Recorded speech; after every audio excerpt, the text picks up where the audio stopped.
우리는 욥을 만나고 있습니다. 42장까지의 긴 여정인데 지금 이제 중간 조금 넘어왔습니다. 이제 앞으로도 총 3차례 친구들과 욥의 공방이 있는데 오늘 만나는 욥은 우리가 처음 만나게 되었던 욥하고는 사뭇 다른 느낌이 듭니다. 그렇죠. 점점 그 문제를 하나님께 가지고 나오고 그 문제를 하나님께 쏟아내고 그리고 나서는 하나님이 나에게 어떠한 분이신지를 하나하나 조금 더 성숙한 모습으로 조금 더 넓은 시야를 가지고 고백하고 있죠. 오늘 어디까지 고백을 합니까? 그는 북쪽을 허공에 펴시고 땅을 아무것도 없는 곳에 내다시는 분이시다 라는 고백을 하는 거예요. 이제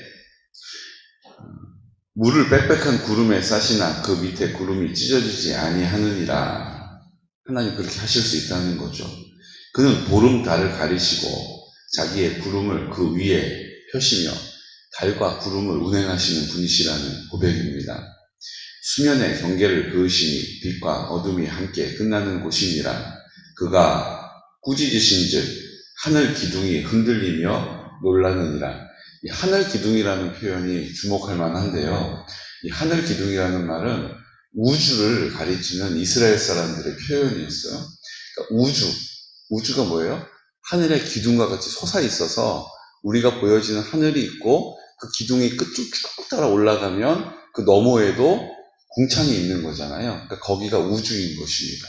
그래서 하늘 기둥이라는 표현은 우주를 얘기해요. 그러니까 이제 하나님 뭘 다스리신다는 거예요?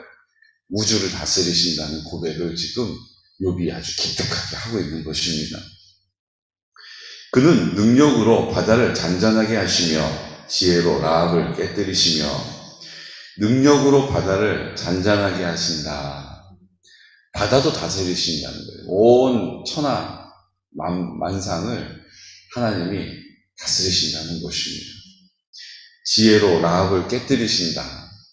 이 라합을 찾아보니까 어떤 해석은 기생 라합이 여기 나오는 라합이다 이렇게 설명하는 분도 있더라고요. 여러분 그거는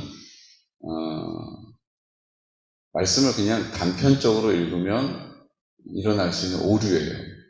왜냐하면 여기서 나오는 이 라합은 여리고성 무너뜨릴 때 나왔던 기생 라합이 아닙니다.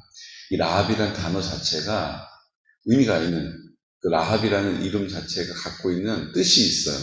그게 바로 뽐내다, 강팍하다 이런 뜻이에요. 뽐내다, 강팍하다 이게 라합의 뜻이거든요.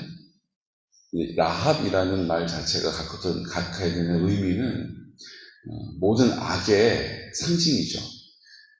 우리가 하나님이 우리의 마음의 사랑으로 자리하고 있지 않으시면 다 우리는 자기 사랑으로 살게 됩니다. 하나님 사랑이 없기 때문에 자기 사랑을 채우고 살아요. 그래서 자기를 뭐 해요? 자기를 알아주는 사람, 자기를 인정해주는 사람, 자기의 의를 쫓아 사는 사람, 자기만 위해서 사는 사람, 다 하나님의 사랑이 들어가면, 하나님의 사랑을 만나면, 하나님을 인격적으로 그 사랑 앞에 딱 경험하게 되면 다 회복되는 거예요. 근데 라합이라는 뜻이 뭐라고요? 뽐내다, 강팍하다. 자기밖에 모르는 거예요. 자기만 알아달라는 거예요. 자기 의를 막 드러내요. 그런 사람 우리가 고칠 수 있어요, 없어요? 우리 힘으로 안 바뀌어요, 안 바뀌어요. 하나님도 못 고친다 이런 말, 성령님도 안 된다 이런 말 하는 이유가 뭐예요? 내가 그거를 좀 이렇게 말씀을 잘 이렇게 설명해주고 내가 좀 잘 알아듣게 얘기해서 그걸 좀 바꿔놓고 싶다? 그런 마음이 있거든요. 안 바뀌어요, 안 바뀌어요. 그래서 우리는 야 이거는 기도해도 안 된다.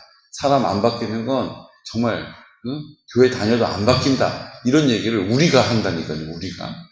그거는 반은 맞고 반은 틀린 얘기입니다. 왜 그렇습니까? 하나님이 하시면 됩니다. 우리가 하면 안 돼요. 우리가 하면 될 듯한데 안 돼요. 하나님이 하시면 이건 도무지 안 되는 일인데 됩니다. 하나님이 하시면 돼요. 우리가 이걸 철저하게 믿는 믿음의 고백이 필요하다는 것입니다. 라합은 하나님의 사랑이 없는 사람이 자기 사랑으로 살아가는, 자기 의를 위하여 살아가는, 자기만을 위해서 살아가는 인생에 뭘 의미하는 거예요? 상징을 의미하는 거예요. 그걸 어떻게 하신다고요?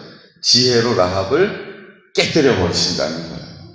우리의 그 자기 사랑, 자기 의, 자기 자존심 이런 것들 하나님이 지혜를 가지고 깨뜨려 버리신다는 거예요. 아하, 그렇구나. 하나님이 하시면 되는구나. 이걸 깨닫게 되는 것이 지혜입니다. 하나님이 나는 어차피 안 되는 거야. 이렇게 내가 딱 받아들이면 모든 것이 다 편안해져요. 남편이 왜 내 마음대로 안 될까? 자녀들이 왜 내 뜻을 안 쫓아줄까? 왜 우리 시댁 식구들은 날 이렇게 맨날 그냥 안 바뀐다니까요. 조용히 권사님. 권사님 치열하게 그렇게 해보셨을 거예요. 그런데 하나도 바뀌어요, 안 바뀌어요? 하나라도 바뀝니까? 절대로 안 바뀌어요. 네가 나한테 맞춰라 이러지. 그랬구나. 맞아. 나도 잘할게. 이런 일 안 일어나요. 하나님이 하시면 됩니다. 제가 어제 하나님이 하시면 된다는 것을 또 한 번 느끼는 사건이 있었어요. 잘 들어보세요. 우리가 어르신들에게 손 내미는 일, 사랑이 그곳으로 흘러가는 통로가 되는 것을 하나님이 기뻐하시죠. 근데 우리가 손 내밀면 교회에서 온 사람들 싫어.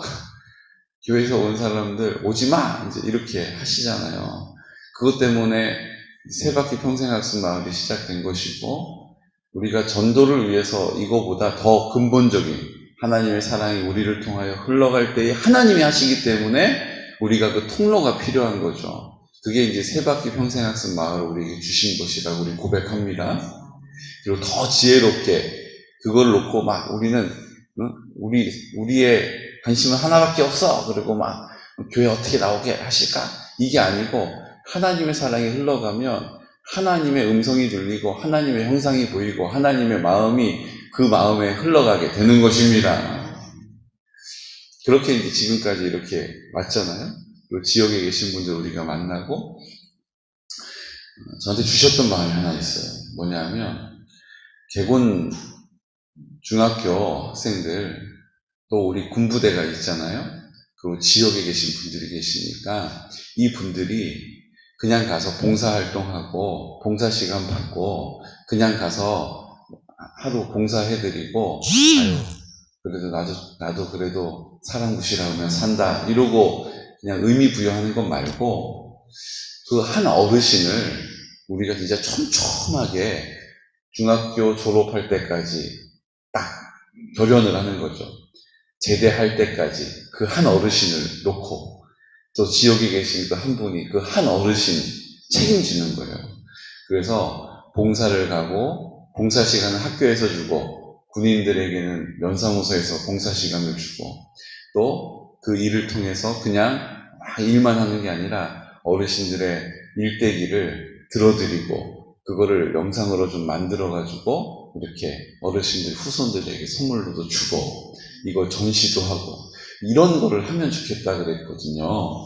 근데 이거를 이제 학교에다 얘기를 했더니 학교에서는 봉사 시간이 학교 정규 교과 안에 있을 때 그리고 이제 토요일 날은 봉사를 하는데 토요일은 학교 안 가잖아요. 그러니까 그렇게 봉사를 학교에서 시간을 주려면 토요일도 선생님이 가서 봉사활동하는 데 있어야 된다는 거예요. 그러니까 우리 산수유 한우 축제할 때 아이들이 쓰레기 봉지, 종량제 봉투 들고 막 레포츠 공원 돌아다닐 때 선생님이 거기다 나와 계신 거였거든요. 근데 그게 안 되는 경우 선생님이 봉사할 때마다 다 나가서 어떻게 봉사 시간 함께 할 수 있겠냐는 거예요. 그래서 어렵다. 이제 맞는 말이잖아요.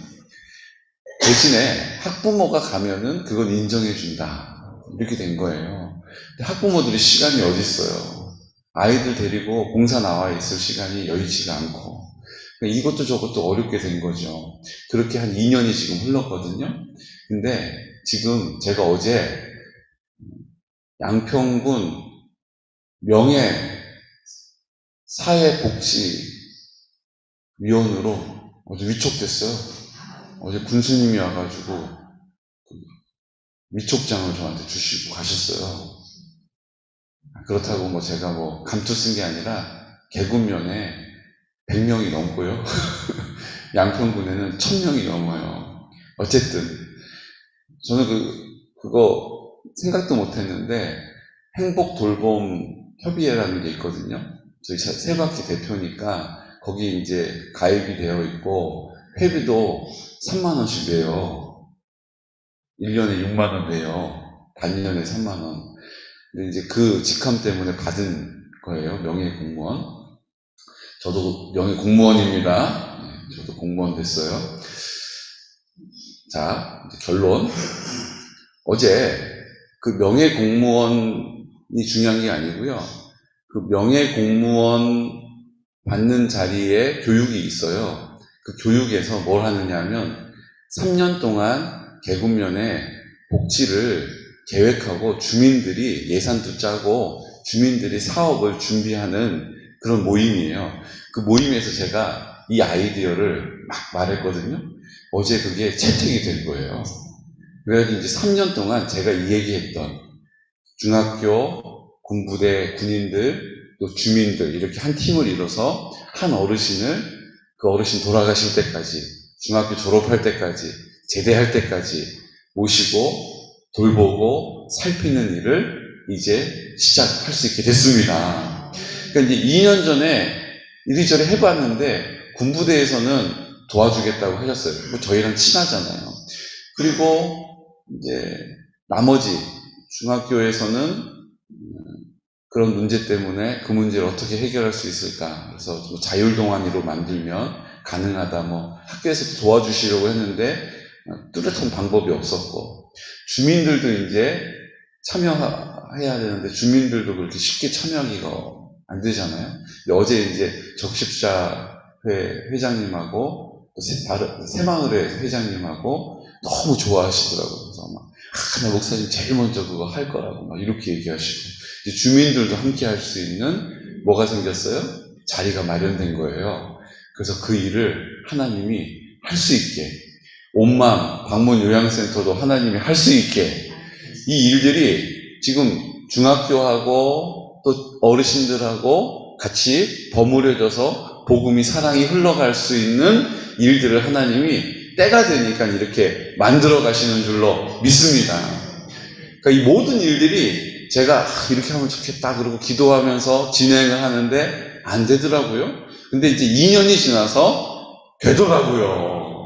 그 일을 잘할 수 있도록 군수님이 오셔가지고 명예사회복지공무원으로 저를 어제 임명해 주신 거라니까요. 이제 목사가 뭔데 저렇게 앞에서 설쳐, 이게 아니고 제가 공무원으로서 이제 개군면을 위하여서 이제 그 일을 할 수 있는 자격도 주신 것입니다. 14절 말씀 보십시오. 14절 말씀 함께 선포하겠습니다. 보라, 이런 것들은 그의 행사의 단편일 뿐이요 우리가 그에게서 들은 것도 속삭이는 소리일 뿐이니 그의 큰 능력의 우레소리를 누가 능히 헤아리랴. 아멘. 그 능력의 큰 우레소리를 누가 헤아릴 수 있겠냐는 거예요. 2년 전에 그 계획이 잘 안 되고 막히고 주여 아버지. 근데 2년이 지나서 이게 다 무르익으니까 그 일을 잘 할 수 있도록 하나님께서 어떻게 하신 거예요? 하나님의 뜻을 이루어 가시는 거예요. 사랑하는 성도 여러분, 그 큰 우레소리를 누가 다 헤아릴 수 있겠습니까? 하나님은 우주를 다스리시는 분이십니다. 그 모든 것을 하나님이 주장하십니다. 우리는 그 뜻을 따라갈 뿐이요 하나님은 우리와 함께 하셔서 그 뜻을 반드시 이루어 가시는 것입니다. 제가 나같이 기도드릴 때 그 주님을 사랑하고 신뢰합니다. 그 뜻을 우리가 믿음으로 따릅니다.